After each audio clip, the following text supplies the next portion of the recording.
যখন পেশেন্টের বমির সাথে রক্ত বেরোবে তখন ফার্স্ট জানতে হবে যে 2-3টে কারণ, সেটা আমাদের ডায়াগনোসিস করতে হবে, ডিটেক্ট করতে হবে, তার ট্রিটমেন্ট খুব তাড়াতাড়ি স্টার্ট করতে হবে।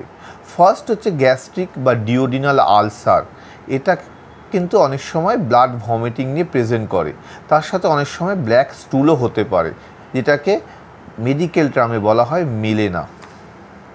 আবার অনেক সময় পেশেন্টের যাদের সিরোসিস অফ লিভার আছে, মানে লিভারটা নষ্ট হয়ে গেছে, তাদের ক্ষেত্রে গলার শিরা ফুলে যায়, এটাকে বলা হয় ইসোফেজিয়াল ভ্যারিক্স। আবার স্টমাকের শিরা ফুলে যায়, এটাকে বলা হয় গ্যাস্ট্রিক ভ্যারিক্স। অনেক সময় ইসোফেজিয়াল ভ্যারিক্স বা গ্যাস্ট্রিক ভ্যারিক্স রাপচার করেও কিন্তু ব্লিডিং হতে পারে। সেক্ষেত্রে পেশেন্ট ব্লাড ভমিটিং বা ব্ল্যাক স্টুল নিয়ে প্রেজেন্ট করতে পারে। এ দুটো কিন্তু খুব এমার্জেন্সি কন্ডিশন। এসব ক্ষেত্রে early diagnosis, early treatment is very very important.